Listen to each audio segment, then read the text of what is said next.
Dear students and all my future doctors. So in today's video, we'll give the full information about the NEET exam and what strategy are going to followed by the toppers to crack this exam. So guys, आज इस video में हम देखेंगे कि आपको NEET exam का preparation कैसे करना है, ओके, और ये एग्जाम कम ड्यूरेशन में आपको कैसे क्रैक करना है, ओके। बहुत सारे गोल्डन टिप्स आज मैं इस वीडियो में आपको देने वाला हूँ। तो सबसे पहले गाइस, आपको ये नीट एग्जाम क्या है वो समझ के लेना है। नीट यानी कि national eligibility cum entrance test. NEET exam क्या होती है? National eligibility cum entrance test.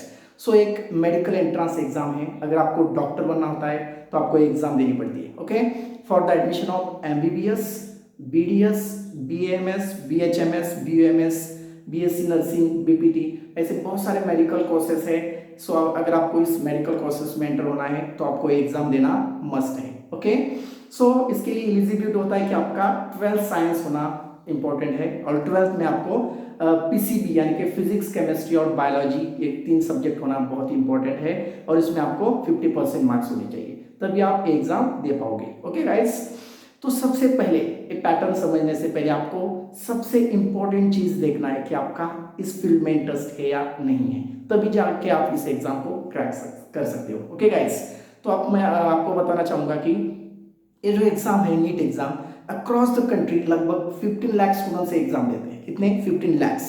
और उन 15 लाख स्टूडेंट में से 6 to 7 lakh students are qualified this exam, okay, and out of this 6 to 7 lakhs only 10 to 15,000 students are getting the admissions in medical colleges for the MBBS, okay। so ये 6 लाख बच्चे qualify होते हैं और उसमें से सिर्फ 15,000 बच्चों को ही MBBS का गवर्नमेंट सीट मिलता है। so what about the others? so what other students, why they are not qualified this exam, okay। so इस सारी चीजें हम आज डिस्कस करने वाले हैं। so मोस्टली जो 90% बच्चे इस एग्जाम में फेल होते हैं तो उनका इंटरेस्ट ही नहीं रहता एक्चुअल में। सो सबसे पहले आपको इस फील्ड में आना है तो आपका इंटरेस्ट देखना बहुत जरूरी है। अगर आप गलत डायरेक्शन से जा रहे हो तो आप एग्जाम कभी क्रैक नहीं कर पाओगे, ओके। सो आपका डायरेक्शन गलत है या आपको इस फील्ड में इंटरेस्ट ही नहीं है, ओके। आपको एक जनरल एग्जांपल मैं बताता हूँ, ओके। आप कहीं से सड़क से जा रहे हो और कहीं पे एक बड़ा एक्सीडेंट हो गया है, कार एक्सीडेंट, और उसमें बहुत सारे लोगों की डेथ हो चुकी है और उसमें ब्लड जा रहा है बहुत सारा। तो अगर आप ये सीन जब आप देखते हो तब आप अगर इस सीन को देख के आप सडनली वहीं पे बेहोश हो जाते हो या डर जाते हो, घबरा जाते हो, तो क्या आप एक सक्सेसफुल डॉक्टर बन पाओगे? नहीं, क्योंकि आपके अंदर वो जुनून होना चाहिए। यस, अगर आपको डॉक्टर बनना है तो आपके सबसे इंपॉर्टेंट चीज़ है को आपको उस फील्ड में इंटरेस्ट होना चाहिए, आपका वो पैशन होना चाहिए, तभी जाके आप एक सक्सेसफुल डॉक्टर बन सकते हो। अगर आपका इंटरेस्ट कहीं और है, सिर्फ आपके फ्रेंड्स ने नीट एग्जाम दी है इसलिए आप नीट एग्जाम दे रहे हो, तो आपको एक मैं बहुत सारा रिसर्च किया हूँ, इसके बारे में बताना चाहूँगा कि ये जो 15 लाख बच्चे एग्जाम देते हैं, लगभग 15 लाख बच्चों में से एज पर माई ऑब्जर्वेशन लगभग एक 50,000 स्टूडेंट ही अच्छा इसका प्रिपरेशन करके एग्जाम देते हैं। ऑलमोस्ट जो बाकी के बच्चे स्टूडेंट्स होते हैं या तो उनके पेरेंट के फोर्स की वजह से एग्जाम में एंटर होते हैं या कि और कहीं उनके फ्रेंड्स ने अगर नीट एग्जाम का फॉर्म भरा है तो वो एग्जाम में एंटर होते हैं। तो चलो उनका फ्रेंड्स नीट का प्रिपरेशन कर रहा है तो ये भी नीट के प्रिपरेशन में उतर जाते हैं, लेकिन ये नहीं देखते कि इस फील्ड में हमारा इंटरेस्ट है या नहीं है, तो इसी वजह से इतने सारे बच्चे फेल होते हैं। सो यही एक बेसिक रीजन होता है। सो इतने बच्चे फेल होने का यही एक रीजन है, क्योंकि अननेसेसरी सब अगर इस रेस में उतर जाते तो वो कैसे सक्सेसफुल बन पाते? नहीं बन पाते, ओके। तो यही एक अच्छी इसका पीछे का वजह है कि बच्चों का इंटरेस्ट नहीं होता है, उनका पॉजिटिव अप्रोच बहुत इंपॉर्टेंट है, ओके। पॉजिटिवनेस अगर आपका है तो इसकी फील्ड के तरफ तभी आप जाके एग्जाम क्रैक कर पाओगे, ओके। सो अभी देखो बहुत सारे बच्चे, मैंने आपको बताया कि उनका इंटरेस्ट कहीं और होता है और वो चले आते हैं किसी और, मीन्स उसका डायरेक्शन ही कंप्लीटली गलत होता है। अगर आप कितने भी हार्ड वर्क करो, आपका डायरेक्शन गलत है तो आप उसमें कभी भी सक्सेस नहीं कर पाओगे, ओके। सबसे इंपॉर्टेंट है आपका डायरेक्शन होना, बहुत इंपॉर्टेंट है। तो अभी हम जानेंगे नीट एग्जाम के बारे में। इन शॉर्ट में आपको मैं बताने वाला हूँ कि नीट एग्जाम का पैटर्न क्या होता है। सो गाइस, नीट एग्जाम जो होती है, so all over the country exam बच्चे देते हैं, ओके। सो एग्जाम का पैटर्न मींस सिंपली बताऊंगा कि टोटल 720 मार्क्स की एग्जाम है, ओके, 720 मार्क्स। सो इस 720 मार्क्स में 180 क्वेश्चंस होते हैं, 180 क्वेश्चंस आर देयर, और इसमें जो सब्जेक्ट्स होता है फिजिक्स, केमिस्ट्री, बायोलॉजी। ओके, ये 3 सब्जेक्ट मस्ट है नीट एग्जाम के लिए। फिजिक्स में 45 क्वेश्चंस होते हैं, फिजिक्स में 45 questions, and chemistry also 45 questions, and biology में 90 क्वेश्चंस होते हैं। सो टोटल क्वेश्चंस कितने हुए? 180। ओके गाइस, और each question carry the 4 marks, means 720 marks for NEET exam. So chemistry जो है 45 क्वेश्चंस होते हैं, फिजिक्स 45, केमिस्ट्री 45 और बायोलॉजी 90, मींस 45 into 4 कितने होते हैं? 180 marks for chemistry, 180 marks for physics and 360 marks for biology. Okay, so ये पैटर्न होता है। ओके, फिजिक्स के 120 मार्क्स यानी कि 45 क्वेश्चंस, और ये मल्टीपल चॉइस क्वेश्चंस होते हैं। So mostly these are the MCQ type questions, MCQs. Okay, multiple choice questions, and there is a negative marking, negative marking भी होता है। टोटल 720 मार्क्स की एग्जाम होती है। ओके, सो अगर आपको एमबीबीएस में एडमिशंस लेना है, एमबीबीएस करना है, तो आपको लगभग 500 से ऊपर ही मार्क्स होना चाहिए, 550 के रेंज से लेके 650 के रेंज में। ओके, 550 टू 650 का रेंज अगर आप क्रॉस कर पाते हो तभी जाके आप अच्छे एमबीबीएस कॉलेज में, गवर्नमेंट कॉलेज में एडमिशन ले पाओगे। सो सबसे इंपॉर्टेंट स्ट्रेटेजी आपको यहाँ पे क्या फॉलो करना है? देखो, सबसे इंपॉर्टेंट है आप जब भी एग्जाम का प्रिपरेशन करते हो, सो आपको सबसे पहले सिलेबस अच्छे से समझ के लेना है। That is very very important. Okay, syllabus ही आपको पता नहीं है तो आप एग्जाम प्रिपेयर नहीं कर पाओगे। That is very important. Syllabus आपको समझ के लेना है। फिजिक्स का सिलेबस क्या है, केमिस्ट्री का क्या है, बायोलॉजी का क्या है, इन डीपली आपको वो अच्छे से समझ के लेना है। ओके, ये सबसे इंपॉर्टेंट चीज है। सिलेबस को आपको देखना है और उसको अच्छे से समझ के लेना है। उसके बाद ओके, जब भी आप एग्जाम का प्रिपरेशन करना स्टार्ट करते हो, ओके गाइस, तो आपको एक अपना खुद का एक शेड्यूल बनाना है, टाइम टेबल सेट करना है। Okay, so you have to plan yourself. किसी का और का कॉपी करके आपको टाइम टेबल नहीं बनाना है। ओके, आप खुद का, क्योंकि आपका जो है आपके बारे में आप खुद अच्छे से जानते हो, क्यों आपका टाइम किस टाइम में आपका पढ़ाई अच्छा सा होता है। So accordingly you have to plan your time table. Okay, एक अच्छा टाइम टेबल सेट करके लेना है। डेली कम से कम 6 to 8 hours you do study. So आपको कम से कम 8 घंटे तो इस एग्जाम के लिए पढ़ना ही है। अगर 8 नहीं होते तो लगभग 6 to 7 hours. Okay, other than your colleges and all, coaching and all. So 6 to 7 hours आपको अच्छे से इसका प्रिपरेशंस करना है। ओके, सो जब भी आप प्रिपरेशन करना स्टार्ट करते हो, सबसे पहले मैंने बताया कि आपको सिलेबस अच्छे से देखना है। उसके बाद ओके, जब आप पढ़ना स्टार्ट करते हो अच्छे से, टॉपिक वाइज सब आप पढ़ते हो, तो उसके बाद आपको क्वेश्चन पेपर बहुत इंपॉर्टेंट है, क्योंकि अभी नीट एग्जाम बस 2 महीने में आ रही है। अगस्त में एक नीट एग्जाम है, तो आपको प्रीवियस ईयर के क्वेश्चन पेपर का रिसर्च करना है। ओके, रिसर्च कैसे करना है कि किस टॉपिक के ऊपर कितने क्वेश्चंस आए। ओके, अगर हम केमिस्ट्री की बात करते हैं, ओके, तो हेलो अल्केन्स हैलोजेन्स पे नीट में कितने क्वेश्चंस आए और किस टाइप के क्वेश्चंस वहां पे पूछे गए। ओके, उस टाइप के क्वेश्चन के ऊपर आपको ज्यादा फोकस करना है। ओके, वैसे बहुत सारे एग्जाम्पल आपको प्रैक्टिस करना है। प्रीवियस लगभग 5 to 10 ईयर्स के क्वेश्चन पेपर्स आपको लेना है। ओके, और आपको प्रैक्टिस करनी है। ओके, सबसे पहले प्रैक्टिस करना नहीं स्टार्ट करना है आपको। सबसे पहले वो जो भी टॉपिक्स है वो थरोली आपको पढ़ के लेना है, समझ के लेना है। Concept is very important, concept आपको क्लियर करना है वहां पे। जब आपको लगता है कि यार अभी सॉलिड स्टेट है, सॉलिड स्टेट मेरा कंप्लीट हो चुका है, इसमें मैं कौन से भी क्वेश्चन अभी सॉल्व कर सकता हूँ, जब आपको एक पॉजिटिवनेस आएगा तभी आप एमसीक्यू सॉल्व करना स्टार्ट करो। नहीं तो क्या होता है, most of the students exam का प्रिपरेशन करने के पहले ही क्वेश्चन पेपर देखने स्टार्ट करते हैं। यस, और जब हम क्वेश्चन पेपर देखते हैं और हम कुछ पढ़े नहीं होते तो डेफिनेटली तुम्हारा जो कॉन्फिडेंस है वो लो हो जाता है। Yes, it's happen. ओके, बहुत सारे बच्चों में ये प्रॉब्लम होता है कि यार ये तो बहुत ही डिफिकल्ट एग्जाम है, जब वो क्वेश्चन पेपर देखने स्टार्ट करते हैं before exam. Okay, before preparation करने से पहले ही अगर सॉलिड स्टेट पढ़ रहे हैं, वो सॉलिड स्टेट पढ़ने के पहले क्वेश्चन देखने स्टार्ट करते हैं और वहीं पे उनका कॉन्फिडेंस लो हो जाता है। बहुत सारे बच्चों का ये प्रॉब्लम है। तो आपको क्या करना है, वो टॉपिक अच्छे से पढ़ के लेना है। ओके, सो मैं इसके लिए आपको जो भी बुक्स है तो अच्छे बुक्स आपको रेफर करने हैं। बुक्स अगर आप प्रॉपर जो रेफर कर रहे हो तभी आप इस एग्जाम को क्रैक सकते हो। सो नीट एग्जाम के लिए आपको सबसे पहले मैं आपको रिकमेंड करूंगा कि आपको एनसीईआरटी फॉलो करना है। 90% आपको एनसीईआरटी फॉलो करना है। एनसीईआरटी फिजिक्स का, केमिस्ट्री का और बायोलॉजी का। ओके, सो बायोलॉजी का तो ऑलमोस्ट एनसीईआरटी अगर आप फॉलो करते हैं तो जो भी 90 क्वेश्चंस होते हैं लगभग उसमें से ही आते हैं, एनसीईआरटी से ही। ओके, और ऑलमोस्ट सब थ्योरेटिकल क्वेश्चंस होते हैं। तो मैं बायोलॉजी के लिए आपको बताऊंगा कि आप एनसीईआरटी ही फॉलो करो। अगर आपको थोड़ा सा रेफरेंस के लिए चाहिए तो आप सिंगेज पब्लिकेशंस का बुक रेफर कर सकते हो और अरिहंत पब्लिकेशन यूज कर सकते हो। कुछ कंसेप्ट अगर आपको एनसीईआरटी में नहीं समझ में आ रहा है तो आप एमटीजी रेफर कर सकते हो, सिंगेज रेफर कर सकते हो, अरिहंत रेफर कर सकते हो।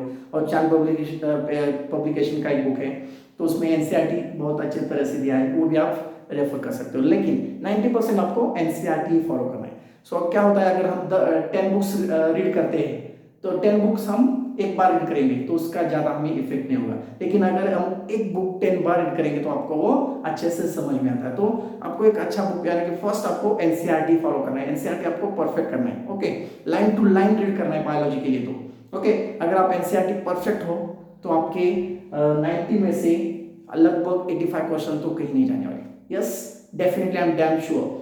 सो आप अगर बायोलॉजी में अच्छा स्कोर करना चाहते हो तो आपको एनसीईआरटी ही फॉलो करना है। ओके, अगर आप कुछ कंसेप्ट में आपको प्रॉब्लम है तो आप वीडियो जाके देख सकते हो, और बाकी के जो मैंने अभी बुक्स बताए वो भी उस कंसेप्ट के लिए बस उतना देख सकते हो। लेकिन ऑलमोस्ट आपको ज्यादा से ज्यादा जितने रिपीटेशन होगा उतना एनसीईआरटी रीड करते जाना है। ओके, केमिस्ट्री के लिए भी ऑलमोस्ट वही पैटर्न फॉलो करना है। केमिस्ट्री आपको एनसीईआरटी ही फॉलो करना है, और जो भी आपके कोचिंग के नोट्स होते हैं, कॉलेज में जो नोट्स दिए होते हैं, सो वो नोट्स आपको रेफर करना है और उसके साथ एनसीईआरटी फॉलो करना है। अगर आपको किसी ऑलमोस्ट प्रॉब्लम मैकेनिज्म में आता है बच्चों को केमिस्ट्री के, ओके, रिएक्शन मैकेनिज्म और नेम रिएक्शंस, सो ये मैकेनिज्म आपको एनसीईआरटी से कभी कभी समझ में नहीं आता।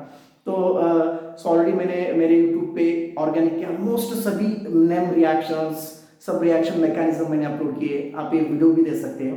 अगर आपको इस नेम रिएक्शंस में और ऑर्गेनिक केमिस्ट्री में कुछ प्रॉब्लम है तो आप ये वीडियो जाके देख सकते हो। इन डीपली मैंने नीट के लिए प्रिपेयर किया है, बहुत सारे नेम रिएक्शंस यहाँ पे मैंने अपलोड किए, ऑलमोस्ट ऑर्गेनिक के सभी टॉपिक्स यहाँ पे कवर किए इसी चैनल पे। ओके गाइस, और इसके साथ ही आप एमटीजी का बुक्स रेफर कर सकते हो। ओके, अरिहंत पब्लिकेशंस और सिंगेज का भी आप रेफर कर सकते हो कुछ कंसेप्ट के लिए, पूरा आपको सिंगेज नहीं पढ़ना है। ओके, एनसीईआरटी सबसे पहले आपको एनसीईआरटी फॉलो करना है। एनसीईआरटी परफेक्ट होने के बाद जो भी कॉलेज के स्कूल के आपके जो भी नोट्स होते हैं उसके साथ आपको पढ़ना है, और आपको हमारे जो भी यूट्यूब के वीडियो है ऑर्गेनिक केमिस्ट्री की वो भी आप देख सकते हो। उसमें से आपको बहुत सारे 100% मैकेनिज्म क्लियर हो जाएंगे। ओके, सो बहुत सारे मैकेनिज्म मैंने डीपली दिए वो आप देख सकते हो। ओके गाइस, तो फिजिक्स का भी आपको ऐसा ही पैटर्न फॉलो करना है। फिजिक्स में भी आपको क्या करना है कि एनसीईआरटी फॉलो करना है। एनसीईआरटी के साथ आप एचसी वर्मा का बुक रेफर कर सकते हो, सिंगेज का रेफर कर सकते हो, एमटीजी का रेफर कर सकते हो। अगर किस क्वेश्चन में आपको डाउट है तभी आप ये पैटर्न फॉलो करना है। ओके गाइस, सो ये हुआ सिलेबस। आपका डायरेक्शन अगर प्रॉपर है तो definitely will crack this exam. अगर आप गलत रास्ते से जा रहे हो, ओके, तो आप आपके मंजिल तक कभी नहीं पहुंच पाओगे। सो आपका रास्ता सही होना चाहिए, सबसे इंपॉर्टेंट है। और जो भी आप मटेरियल रेफर कर रहे हो, बुक्स रेफर कर रहे हो, अच्छे बुक्स होनी चाहिए। नहीं तो कौन सा भी बुक लेके आप एक पाँच छः बुक्स मार्केट से लेके आए वो पढ़ते बैठे, सो ऐसे करके एग्जाम नहीं आप क्वालिफाई। तो बहुत सारे बच्चों का वही प्रॉब्लम होता है, उनका स्टडी मटेरियल जो होता है वो प्रॉपर नहीं होता है। ओके, कोई तो उन्हें बताता है कि चलो ये करो, वो करते बैठते हैं। ओके, तो सबसे पहले मैं तो आपको रिकमेंड करूंगा कि पीसीबी के लिए आपको एनसीईआरटी 90% फॉलो करना है। Yes, that's it. Okay, NCERT अच्छे से आपको रीड करना है। उसके बाद किसी कंसेप्ट में आपको प्रॉब्लम होता है तभी आप, और मैंने जो रेफरेंस बुक बताया है वो फॉलो करना है। ओके, तभी उसके बाद जब आप ये पढ़ना स्टार्ट करोगे, ओके, थोड़ी आपका प्रिपरेशन हो जाएगा टॉपिक वाइज। सपोज आपने अभी अल्डिहाइड कीटोन्स पढ़ रहे हैं आप केमिस्ट्री का, ओके, अल्डिहाइड कीटोन्स आपने अच्छे से पढ़ लिया।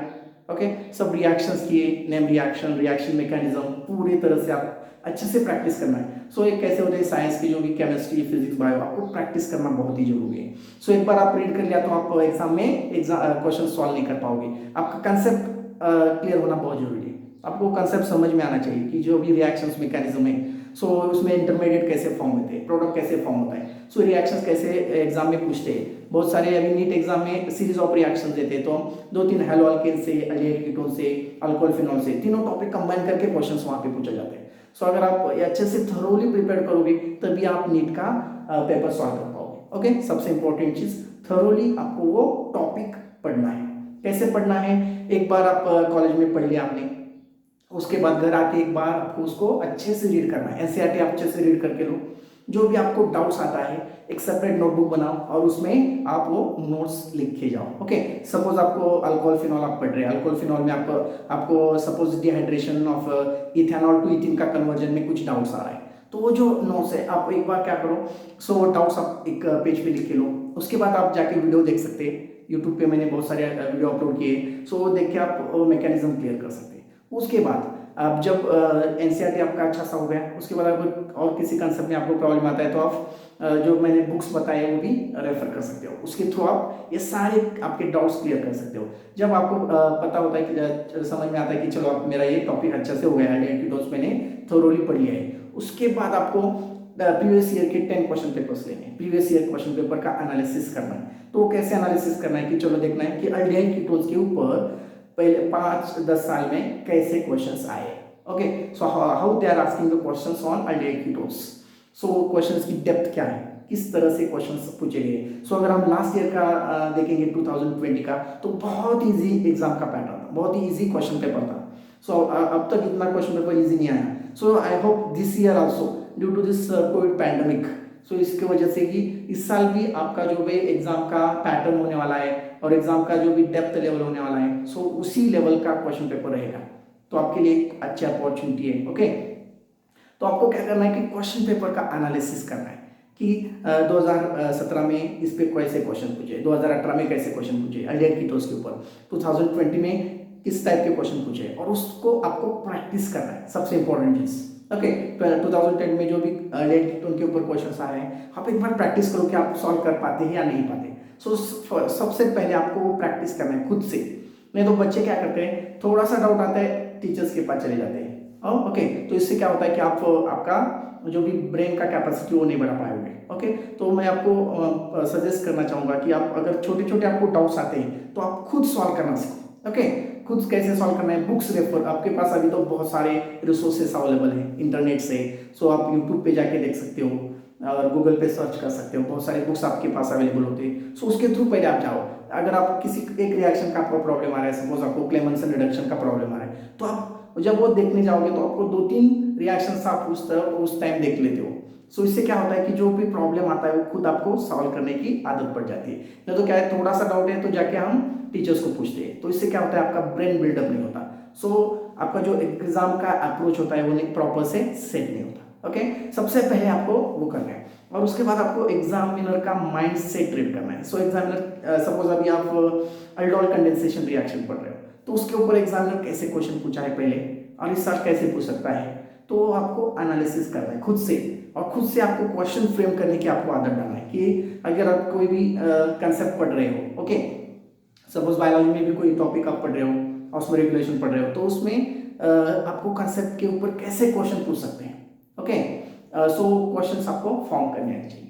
तो डेफिनेटली आप अगर इस तरह से आप पढ़ना स्टार्ट करोगे तो I hope you can easily crack the exam.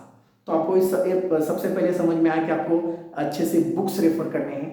सो सबसे इंपॉर्टेंट है स्टडी मटेरियल। ओके, अगर आप गलत ट्रैक से जा रहे हो तो आप एग्जाम कभी भी नहीं क्रैक कर पाओगे। सो बहुत सा 90% बच्चों का यही प्रॉब्लम होता है। सो उनका डायरेक्शंस गलत होता है, तो तभी वो फेल हो जाते हैं। अभी मैंने बताया कि 15 लाख बच्चे एग्जाम देते हैं, उसमें से बस 15 से 20 हजार ही बच्चों को एमबीबीएस में मिलता है, तो बाकी का क्या। तो ये बच्चे उनका डायरेक्शन गलत होता है, एक तो उनके पेरेंट्स फोर्स करते हैं कि जाओ डॉक्टर बनो, क्योंकि उनका इंटरेस्ट नहीं होता। अगर आप सचिन तेंदुलकर को बोलते कि आप जाके सिंगर बन जाओ, उनके पेरेंट्स ने उसको बताया होता, सचिन तेंदुलकर को बताया होता कि आप अच्छे से सिंगिंग में चले जाओ, तो क्या वो आज अच्छे क्रिकेटर बन पाते? नहीं। सो इम्पॉर्टेंट क्या है कि आपका इंटरेस्ट। ओके, अगर जब आपका इंटरेस्ट होता है तब वो आपका पैशन बन जाता है। ओके, अगर आप पैशन के साथ काम करोगे तभी आप सक्सेसफुल बन पाओगे। और बहुत सारे बच्चों का एक प्रॉब्लम होता है, बहुत हार्ड वर्क करते जाते हैं, बस हार्ड वर्क। ओके, पढ़ते पढ़ते रट के पढ़ते जाते हैं, बस वो समझ के नहीं लेते। तो कंसेप्ट आपको समझ लेना है। हार्ड वर्क, मैं ये नहीं कहता कि आपको हार्ड वर्क करना है, अगर हार्ड वर्क करना, लेकिन उसके साथ आपको स्मार्ट वर्क ही करना है। अगर आप हार्ड वर्क कर रहे हो, ओके, मैं मानता हूँ कि आप बहुत हार्ड वर्क करो और आप गलत डायरेक्शन से हार्ड वर्क कर रहे हो, ओके, क्या आप उस मंजिल को पा पाओगे? नहीं। ओके, तो आपको वहां पे स्मार्ट वर्क ही करना बहुत ही जरूरी है। तो आपको एग्जाम की स्ट्रैटेजी समझ के लेना है, सबसे इंपॉर्टेंट। और आपकी कैपेबिलिटी क्या है वो समझ के लो। बहुत सारे बच्चों को वो समझ में नहीं आता कि मैं ये एग्जाम क्रैक कर पाऊंगा या नहीं कर पाऊंगा। सो खुद को एनालिसिस करो, आपका कंसंट्रेशन पावर कितना है, आपका ब्रेन कैपेबिलिटी कितना है, क्या एक आप समझ में आता है आपके जब आप पढ़ते हो कितने टाइम आपको लगता है कोई भी एक टॉपिक पढ़ने के लिए, तो आप उसके ऊपर से आपका कंसंट्रेशन आप जज कर सकते हो। और आपका इंटरेस्ट भी उसमें इंपॉर्टेंट है। अगर आप रियल में आप इंटरेस्टेड हो, आपका वो आपको उठते बैठते सोते बस आपको बस वही आपको याद रहना चाहिए कि आपको बस डॉक्टर बनना है, I want to crack the NEET exam, I want to become a doctor, बस आपके ड्रीम्स वो होना चाहिए, तभी आप वो एग्जाम इजीली क्रैक कर पाओगे। ये तो मोस्टली अभी बच्चों फेल होने का वही एक रीजन है। तो पेरेंट्स की ड्रीम की वजह से पेरेंट्स का फोर्स होता है कि चलो तुझे डॉक्टर बनना है, कि शर्मा जी का बेटा भी डॉक्टर बना है तो तुझे भी एमबीबीएस करना है, एमडी करना है, एमएस करना है, उसके बाद बड़ा हॉस्पिटल डालना है। सो इट फोर्सफुल के वजह से बच्चे उस एग्जाम में उतर जाते हैं, लेकिन वो खुद को एनालिसिस ही नहीं कर पाते कि यार यार मैं एक एग्जाम क्रैक करूंगा या नहीं करूंगा। ओके, वो खुद को ही समझ में नहीं पाते। ओके, उनका इंटरेस्ट इंजीनियरिंग में होता है या किसी और कोर्सेज में होता है, लेकिन वो एक गलत ट्रैक में आ जाते हैं। ओके, और ऐसे आके जब वो 2 साल 11th और 12th प्रिपेयर करते हैं, बाद में उनको पता चलता है और एग्जाम देने के बाद रिजल्ट जब देखते हैं तो काफ़ी अच्छा रिजल्ट नहीं होता, कहीं पे एडमिशन्स नहीं मिलता, तब उनको पता चलता है कि मेरा जो भी डिसीजन था वो गलत था।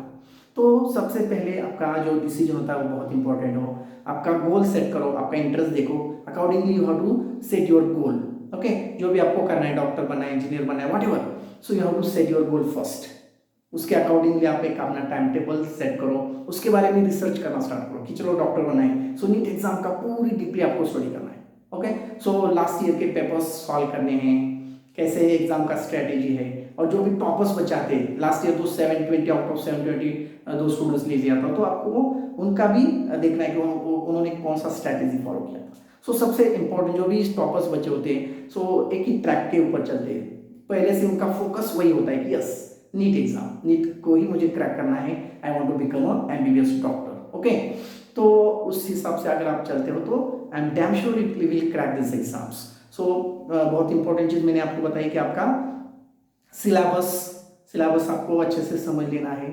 उसके बाद आपको क्या करना है, लास्ट 10 ईयर्स के क्वेश्चन पेपर्स आपको अच्छे से एनालाइज करना है। ओके, सो उसके बाद आप practice is very very important. Okay, बस आप थोड़ा सा पढ़ोगे और फर्स्ट स्टेज हो जाओगे तो आप ये एग्जाम कभी नहीं क्रैक कर पाओगे। कोई भी टॉपिक आप एक बार पढ़ते हो, अभी सपोज आपने अल्कोहल फिनॉल आज पढ़ने लिया है, ओके, और आज आपका 2 दिन, आपको सपोज 2 दिन लगे वो पूरा कंसेप्ट क्लियर करने के लिए, और उसके बाद सडनली आपको 1-2 महीने के बाद ही वो आप अल्कोहल फिनॉल को देखते हो, तो आप वो उस पे से क्वेश्चंस नहीं सॉल्व कर पाओगे। तो आपको रिपीटेशंस करना बहुत ही इंपॉर्टेंट है। सपोज आज आपने अल्डेट कीटोज किया, एक 8 दिन के बाद आपको उस टॉपिक को और एक बार रिवाइज करना है। ओके, उसके बाद एक 15 दिन के बाद, उसके बाद आफ्टर 1 मंथ। सो आप अगर किसी चीज का रिपीटेशंस करते हो तो उस पर कौन सा भी सवाल कभी भी पूछा तो आप इजीली उसका आंसर दे सकते हो। सो वो स्ट्रेटेजी बहुत इंपॉर्टेंट है। Repetition, practice makes man perfect. Okay, अभी कोई भी क्रिकेटर का एग्जाम्पल हो यार, सो बहुत सारे जो क्रिकेटर्स है, सचिन तेंदुलकर है, विराट कोहली है, सो क्या अभी कोहली को पता है कि चलो मैं क्रिकेट तो अच्छा खेलता हूँ, ओके, सो बिना प्रैक्टिस के कभी वो ग्राउंड पे नहीं उतरते। ओके, सो बिफोर मैच तो कितने प्रैक्टिस करते हो, ओके, करते हैं ना करते। सो उनको पता है ना कि चलो आगे से बॉल आने वाली है, स्पीच में बॉल है, बॉल आएगी, बैट से मुझे बस मारना, हिट करना है। सो अगर उनको ये कंसेप्ट क्लियर है, बट प्रैक्टिस इसमें बहुत इंपॉर्टेंट है। ओके, ओके, इतना होने के बाद भी वो डेली प्रैक्टिस करते हैं, तभी जाके वो सक्सेसफुल बने हैं। सो आप पढ़ाई में भी ऐसा ही होता है बच्चों। ओके, सो आपका प्रैक्टिस बहुत इंपॉर्टेंट है, डेली शेड्यूल इंपॉर्टेंट है, कंस्टिट्यूएंट इंपॉर्टेंट है। मीन्स आपकी एग्जाम में जो भी आप पढ़ रहे हो वो कंटिन्यूसली पढ़ना है, कि बस आज पढ़ लिया, एक 10 दिन के बाद पढ़ोगे, 1 महीने के बाद पढ़ोगे, तो आप एग्जाम कभी नहीं क्रैक कर पाओगे। सो ये जो 2 साल होते हैं 11th और 12th, ये 2 साल बस आपको इसी में लगे रहना है। घर के जो भी फंक्शन है, कुछ भी है, आपको उसमें कुछ इन्वॉल्व नहीं होना है। ओके, बस आपका एम टारगेट बस एक ही होना चाहिए, उठते बैठते सोते आपको बस एमबीबीएस का एडमिशन का आपको मिला है, गवर्नमेंट शीट मिला है, आप एडमिशन एमबीबीएस कर रहे हो, बस यही ड्रीम्स आपको देखना है। तो बस ड्रीम्स नहीं देखना है कि उसके साथ आपको उसका प्रिपरेशंस भी करना है। ओके गाइस, तो इस तरह से अगर आप आगे बढ़ते जाओगे तो आप इजीली एग्जाम क्रैक करोगे। तो मोस्टली बच्चों का वही प्रॉब्लम होता है। सो जो भी पढ़ते हैं वो कंटिन्यूसली नहीं पढ़ते। ओके, उसमें ब्रेक हो जाता है, उसके बाद 1 महीने के बाद 2 महीने के बाद पढ़ते हैं। उसके बाद 11th में तो बहुत सारे बच्चे नीट का कुछ प्रिपरेशन ही नहीं करते, डायरेक्ट 12th में आके उनको लगता है कि चलो यार मुझे डॉक्टर बनना है, तभी जाके उनको ऐसे लगता है। क्यों? क्योंकि उनके पेरेंट्स बताते हैं या कोई फ्रेंड्स उसका प्रिपरेशन करना है तो सो उसकी वजह से वो उस एग्जाम में एंटर होते हैं। ये टोटली गलत है। आपका 10th होने के बाद ही आपको ये सब कुछ डिसाइड कर लेना चाहिए कि आपको क्या करना है आफ्टर 10th। ओके, वीडियो मैंने डाले, आप देख सकते हैं यूट्यूब में जाके कि 10th के बाद आप स्ट्रीम कैसे चूज करोगे, सो आपका करियर बेस्ट करियर ऑप्शन क्या होता है आफ्टर 12th, ये सारे बहुत सारे वीडियोस भी मैंने यूट्यूब पे अपलोड करे हैं, तो आप ये जाके देख सकते हो। ओके गाइस, तो आपको समझ में आया कि नीट एग्जाम का क्राइटेरिया क्या होता है। सो सबसे एलिजिबिलिटी जो होती है पीसीबी ग्रुप बहुत ही मस्ट है, फिजिक्स, केमिस्ट्री और biology. Okay, question paper pattern आपको समझ में आया। तो 3 पेपर्स होते हैं, फिजिक्स के 45 क्वेश्चंस होते हैं, और एक बार मैं रिपीट करता हूँ 45 क्वेश्चंस। इस 45 क्वेश्चन में से आपको मिनिमम 30 क्वेश्चन सॉल्व करने हैं, 30 questions. Okay, 40 minus, okay 30 into 4 120 marks आ जाएंगे। उसके बाद केमिस्ट्री है, केमिस्ट्री के 45 क्वेश्चन है। सो इसमें भी आपको 30 मिनिमम 30 क्वेश्चन सॉल्व करने हैं, और मैक्सिमम आप ज्यादा से ज्यादा कर सकते हो। ओके, तो अब बायो में है 90 क्वेश्चंस। 90 में से आपको 80 और 85 के रेंज में क्वेश्चन सॉल्व करने हैं, क्योंकि बायो एक इजी है, थ्योरेटिकल सब्जेक्ट है, इसमें ज्यादा आपको स्कोर करना है, क्योंकि बायोलॉजी 360 मार्क्स का होता है, 360। सो इसमें आपको 320 के आसपास ही मार्क्स लेने हैं, about 300 you must. Okay, bio में 300 प्लस मार्क्स आपको चाहिए, 300 प्लस मैं तो बता रहा हूँ आपको 330 और 320 के रेंज में आपको बायो में मार्क्स होने चाहिए, अगर आपको एमबीबीएस गवर्नमेंट कॉलेजेस में करना है। ओके, उसके बाद फिजिक्स और केमिस्ट्री में भी आपको लगभग 130 टू 125 इस रेंज में मार्क्स होने चाहिए। ओके, और जब भी आप क्वेश्चन सॉल्व करते हो तो आपको जो भी करेक्ट आंसर है वही सॉल्व करना है। मींस सपोज 45 क्वेश्चन है, उसमें 30 क्वेश्चन आपको सिलेक्ट करने हैं। जो जो क्वेश्चन आपको श्योर है कि 100% यस इसका आंसर ये है, वही आपको टिक करना है। ओके, सो इसमें एमसीक्यू टाइप के क्वेश्चंस होते हैं, मल्टीपल चॉइस एक क्वेश्चन होता है, उसके 4 सवाल देते हैं, उसमें से करेक्ट आपको जो भी आंसर है उसको फाइंड आउट करना होता है। सो इसमें आपको 180 जो भी मार्क्स 180 क्वेश्चन जो होते हैं, इसका टाइम ड्यूरेशन भी 3 आवर्स होता है, 3 आवर्स का मीन्स 180 मिनट। सो एक क्वेश्चन के लिए आपको लगभग 1 मिनट मिलता है। ओके, तो आप जब एक पेपर सॉल्व करते हो तो आपको क्या स्ट्रेटेजी होना चाहिए कि चलो सबसे पहले आपको तो बायोलॉजी का सेक्शन आपको सॉल्व करना है। ओके, बायो के जो भी क्वेश्चन है, क्योंकि इजी क्वेश्चन होते हैं और वो इजी फास्ट हो जाते हैं, तो पहले आपको बायो 45 लगभग 45 मिनट्स में जो भी टॉपर स्ट्रेटेजी होती है वो ऐसे करते हैं। फर्स्ट बायो 45 टू 50 मिनट में आपको बायो कंप्लीट करना है एनी कॉस्ट। ओके, बायो के बाद आपको केमिस्ट्री लेना है। ओके, बायो के क्वेश्चंस आपके 90 क्वेश्चंस हो गए, उसके बाद आपको केमिस्ट्री पे आना है। सो केमिस्ट्री भी लगभग आपको 45 टू 1 आवर्स में ही कंप्लीट करना है। आपको फिजिक्स को ज्यादा टाइम देना है, फिजिक्स। ओके, क्योंकि फिजिक्स में ज्यादा से ज्यादा न्यूमेरिकल बेस्ड क्वेश्चंस होते हैं, न्यूमेरिकल आपको सॉल्व करना पड़ता है, तो 1 मिनट में आपका पॉसिबल नहीं होगा, तो मैक्सिमम टाइम आपको फिजिक्स के लिए सेव करके रखना है। ओके, फर्स्ट आपको बायो अच्छे से सॉल्व करना है। सो बायो जब आप सॉल्व करोगे तो आपको 45 टू 50 मिनट्स में ही सब क्वेश्चंस आपके होने चाहिए। अगर बाय चांस आप किसी क्वेश्चंस को 2-3 मिनट आप लगा देते हो तो आपके बहुत सारे क्वेश्चंस पीछे हो जाते हैं। Okay, you are lagging behind in the race. Okay, 3-4 questions आपके छूट गए तो चलो आप रेस से बाहर ही चले गए। तो टाइम मैनेजमेंट बहुत इंपॉर्टेंट है, आप किस तरह से टाइम को मैनेज करते हो। ओके, आपके पास 180 मिनट होते हैं और क्वेश्चंस भी 180 होते हैं, तो ईच क्वेश्चंस के लिए आपको 1 मिनट ही रहता है, और उस 1 मिनट में आपको क्वेश्चन सॉल्व करके वहां पे सर्कल करना होता है। तो सबसे इंपॉर्टेंट मैं बताया आपको, बायो को फोकस करना है। बायो 45 टू 40 मिनट्स में आपको कंप्लीट करना है, और उसके बाद आपको केमिस्ट्री के क्वेश्चन सॉल्व करने जाने हैं। सो केमिस्ट्री मोस्टली अभी देखो फिजिकल केमिस्ट्री में ऑलमोस्ट न्यूमेरिकल्स के क्वेश्चंस आते हैं, थ्योरी के बहुत ही कम क्वेश्चंस रहते हैं। और इनऑर्गेनिक की हम बात करेंगे, इनऑर्गेनिक में ऑलमोस्ट आप एनसीईआरटी अगर अच्छे से पढ़ लोगे, डायरेक्ट क्वेश्चन होते हैं, तो आप इजीली इनऑर्गेनिक के क्वेश्चन सॉल्व कर पाओगे। और ऑर्गेनिक के बारे में बात करेंगे, ऑर्गेनिक केमिस्ट्री के, तो उसमें आपको ज्यादा से ज्यादा रिएक्शंस मैकेनिज्म करना है, नेम रिएक्शंस करना है, बहुत जो भी रिएक्शंस है वो अच्छे से आपको प्रैक्टिस करना है। और अगर आपको अच्छे से सॉल्व कर पाते हो तो इसमें से इजीली क्वेश्चन आप सॉल्व करोगे। और फिजिक्स का आपको न्यूमेरिकल्स ज्यादा से ज्यादा करना है, फिजिक्स को आपको ज्यादा टाइम कंज्यूम होता है, आपको फिजिक्स में यानी कॉस्ट 120 मार्क्स लाने हैं, तो उसके लिए आपको प्लान आउट करना है कि 120 मार्क्स हमको फिजिक्स में कैसे ले जाए। ओके, उस अकॉर्डिंग आप प्लान करोगे, टाइम मैनेजमेंट अच्छा सा किया तो डेफिनेटली आप नीट एग्जाम आपके लिए कुछ भी नहीं है। ओके, तो सबसे इंपॉर्टेंट मैंने आपको क्या बताया कि आपका एटीट्यूड बहुत इंपॉर्टेंट है। Yes I can do it, मैं ये कर सकता हूँ। अगर आप अंदर से आपके आग लगती है कि यस आई कैन, मैं ये कर सकता हूँ, तभी जाके आप ये एग्जाम इजीली क्रैक कर सकते हो। Okay guys, so I hope everybody understand this pattern and what strategy are followed by the toppers. So सब आपको समझ में आया है।